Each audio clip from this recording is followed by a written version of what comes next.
جو عام طور پر اسلام سے منسوب کیے جاتے ہیں اور ان پر میں اپنے بچپن کے معصوم دور سے اب تک یقین کرتا آیا تھا۔ جب میں نے یہ سب کچھ سوچا تو مجھے دلی طور پر گہرا دکھ پہنچا کیونکہ میرے معاشرے نے اتنا عرصہ اسلام کو غلط پیش کیا اور میں سچ تک نہ پہنچ سکا۔ مجھے محسوس ہوا کہ اسلام صرف ایک مذہب ہی نہیں بلکہ انسانی زندگی کا ایک فلسفہ اور مضبوط اور مکمل ضابطہ ہے، اور یہ انسان کو اس کی زندگی میں پیش آنے والے ہر کام میں مدد دیتا ہے۔ الغرض اسلام ایک تہذیب کا نام ہے۔ اس مراکشی بھائی سے اتنی لمبی گفتگو کے بعد اب میں نے اس حقیقت کو تسلیم کرنا شروع کر دیا کہ میں اور میرے عزیزوں و اقارب سب غلط تھے۔ میں نے اپنے یقین کو مکمل کرنے کے لیے 1 اگست 1997 کو زندگی میں پہلی مرتبہ ایک مسجد جانے کا فیصلہ کیا۔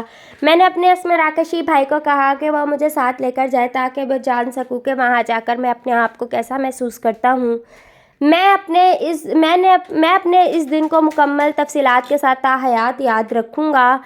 میں اپنے جذبات کا اظہار الفاظ میں نہیں کر سکتا جو مسجد میں داخلے کے وقت میرے اندر موجود تھے۔ مجھے میرے مراکشی دوست نے مسجد میں نماز کی جگہ دکھائی اور میں نے اذان بھی سنی۔ اس کے بعد ہم امام مسجد کے حجرے کی طرف آئے۔ اس وقت نماز ظہر کا وقت تھا اور جمعے کا دن تھا، اس لیے امام نے مجھے کہا کہ تم یہاں کمرے میں رہو اور نماز جمعہ کے بعد بات کریں گے۔ امام کے کمرے میں اس طرح بیٹھا کہ مجھے ساری مسجد کا منظر نظر آ رہا تھا کیونکہ دروازہ کھلا ہوا تھا۔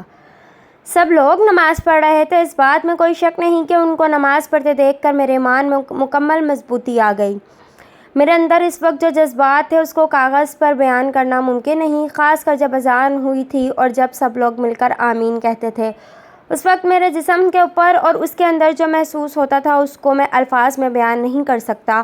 اس وقت میں سمجھ چکا تھا کہ میں اب مسلمان ہوں۔ بعد میں میری امام سے گفتگو ہوئی۔ میرے ساتھ بنگونا نامی ہسپانوی لڑکی اور 2 مزید ہسپانوی نوجوان موجود تھے جو قبول اسلام کے لیے آئے ہوئے تھے۔ امام ہم سب کو اسلام کے بارے میں بتا رہا تھا۔ بتانے کے بعد امام نے اس لڑکی سے پوچھا کہ وہ اسلام میں داخل ہونا چاہتی ہے تو وہ لڑکی آنکھوں میں خوشی کے آنسو لیے میرے سامنے اسلام میں داخل ہوئی۔ وہ جذبات سے رو رہی تھی، لیکن سچ یہ ہے کہ میں بھی رونے کے بالکل قریب تھا۔ اس لڑکی کا چہرہ نور سے روشن تھا۔ میرے سامنے یہ پرسکون واقعہ میرے لیے بہت ہی مددگار ثابت ہوا اور اس واقعے نے میرے یقین کو مزید تقویت دی۔ میں نے یہ دیکھا کہ اسلام زندگی میں پیش آنے والے ہر قسم کے سوالات کا جواب دیتا ہے۔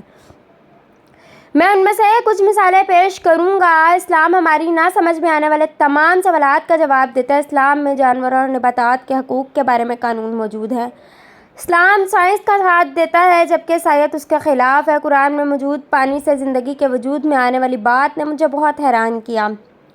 اس کائنات کی تخلیق کے بارے میں قرآن میں موجود معلومات جس کو سائنسدانوں نے ابھی دریافت کیا ہے اور اس کا نام بگ بینگ تھیوری رکھا ہے، اس نے بھی مجھے حیران کیا۔ ماں کے پیٹ کے اندر بچے کی پیدائش کے بارے میں جو معلومات قرآن کے اندر موجود ہے اس نے بھی مجھے کافی حیران کیا۔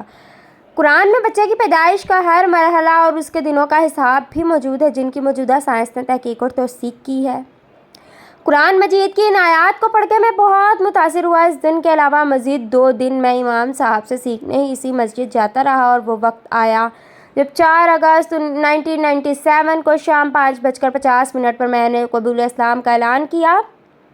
اس کے بعد بہت سارے مسائل پیدا ہوئے جن کا ہر اسلام قبول کرنے والوں کو سامنا کرنا پڑتا ہے۔ ان میں سے زیادہ دکھی مسائل عموماً گھر والوں اور دوستوں کے ساتھ ہوتے ہیں، لیکن اگر ہمارے اندر پختہ یقین موجود ہو تو یہ سب کچھ بھی نہیں ہوتا کیونکہ ہم جانتے ہیں کہ ہم پر اللہ تعالیٰ کا کرم ہے۔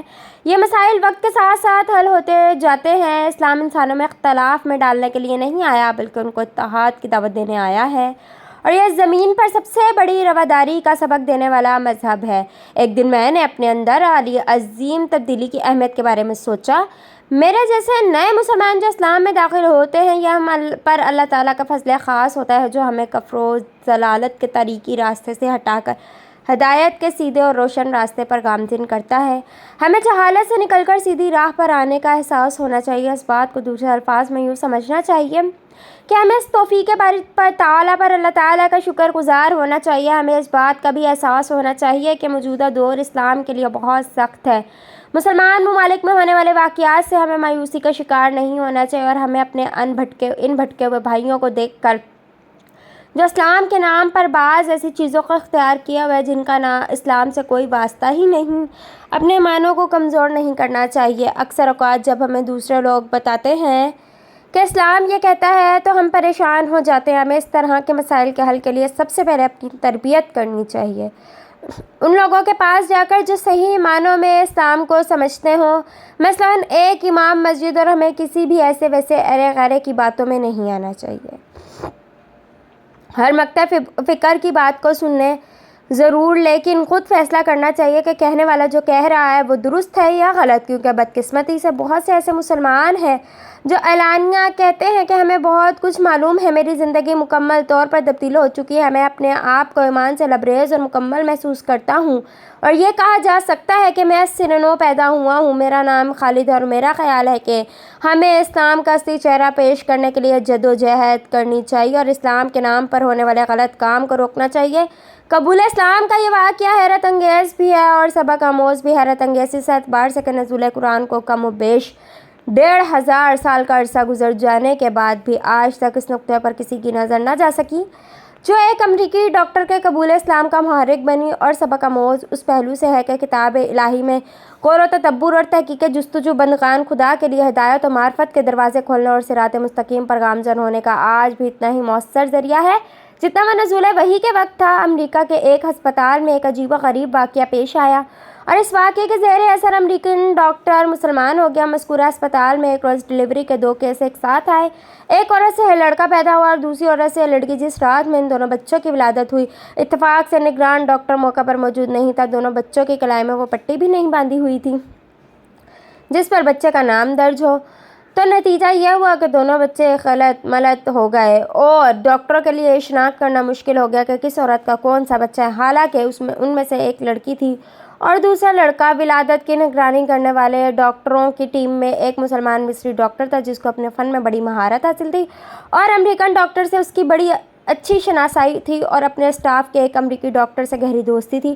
دونوں ڈاکٹر سخت پریشان تھے کہ اس مشکل کا حل کیسے نکالا جائے۔ امریکی غیر مسلم ڈاکٹر نے مصری ڈاکٹر سے کہا کہ تم تو دعویٰ کرتے ہو کہ قرآن ہر چیز کی تبیین و تشریح کرتا ہے اور اس میں ہر طرح کے مسائل کا احاطہ کیا گیا ہے، تو اب تم ہی بتاؤ کہ ان میں سے کون سا بچہ کس عورت کا ہے۔ مصری ڈاکٹر نے کہا کہ ہاں، قرآن حکیم بے شک ہر معاملے میں نص ہے اور میں اسے آپ کو ثابت کر کے دکھاؤں گا، مگر مجھے ذرا موقع دیجیے کہ میں خود پہلے اس معاملے میں اطمینان حاصل کر لوں۔ چنانچہ مصری ڈاکٹر نے باقاعدہ اس مقصد کے لیے مصر کا سفر کیا اور جامعہ ازہر کے بعض شیوخ سے اس مسئلے میں استفسار کیا اور امریکن ڈاکٹر کے ساتھ کی گئی بات چیت کے روادات بھی پیش کی۔ ازہری عالم نے جواب دیا کہ مجھے طبی معاملات و مسائل میں ادراک حاصل نہیں ہے، البتہ میں قرآن کی ایک آیت پڑھتا ہوں، آپ اس پر غور و فکر کریں، اللہ تعالیٰ نے چاہا تو آپ کو اس مسئلے کا حل اس میں مل جائے گا۔ چنانچہ اس عالم نے درج ذیل آیت پڑھ کر سنائی۔ ترجمہ: مرد کا حصہ 2 عورتوں کے برابر ہے۔ مصری ڈاکٹر نے اس آیت پر غور و تدبر شروع کر دیا اور گہرائی میں جانے سے اسے اس مشکل کا حل بالآخر مل ہی گیا۔ چنانچہ وہ لوٹ کر امریکہ آیا اور اپنے دوست ڈاکٹر کو اعتماد بھرے لہجے میں بتایا کہ قرآن نے ثابت کر دیا کہ ان دونوں میں سے کون سا بچہ کس ماں کا ہے۔ امریکن ڈاکٹر نے بڑی حیرت سے پوچھا کہ یہ کس طرح ممکن ہے؟ مصری ڈاکٹر نے کہا، ہمیں ان دونوں عورتوں کا دودھ ٹیسٹ کرنے کا موقع دیجیے تو اسے معاملے کا حل معلوم ہو جائے گا۔ چنانچہ تجزیہ و تحقیق کے نتیجے میں معلوم ہو گیا کہ کون سا بچہ کس عورت کا ہے اور مصری ڈاکٹر نے اپنے غیر مسلم دوست ڈاکٹر کو اس نتیجے سے پورے اعتماد کے ساتھ آگاہ کر دیا۔ ڈاکٹر حیران و شش تھا کہ آخر یہ کیسے معلوم ہو گیا۔ مصری ڈاکٹر نے بتایا کہ اس تحقیق و تجزیے کے نتیجے میں جو بات سامنے آئی ہے وہ یہ تھی کہ لڑکے کی ماں میں لڑکی کی ماں کے مقابلے میں دگنا دودھ پایا گیا۔ مزید برآں لڑکے کی ماں کے دودھ میں نمکیات اور وٹامنز حیاتین کی مقدار بھی لڑکی کی ماں کے مقابلے میں دگنی تھی۔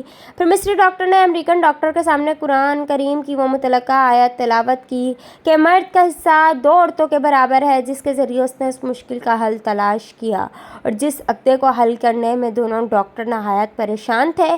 چنانچہ وہ امریکی ڈاکٹر فوراً ایمان لے آیا۔ چنانچہ ایسے ہی ایک واقعہ حضرت علی المرتضیٰ رضی اللہ تعالیٰ عنہ کے زمانے میں بھی پیش آیا تھا۔ 1400 سال پہلے اسلام نے اس طرح کے پیچیدہ مسائل کو لمحوں میں کس طرح حل کیا تھا، اس مقصد کے لیے وہ واقعہ یہاں پیش کیا جا رہا ہے۔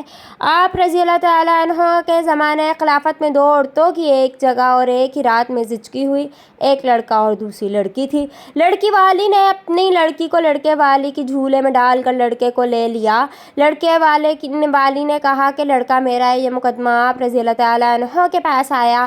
آپ رضی اللہ تعالیٰ عنہ نے حکم دیا دونوں کے دودھ وزن کیے جائیں، جس کا دودھ وزنی ہوگا لڑکا اس کا ہوگا۔ اللہ حافظ۔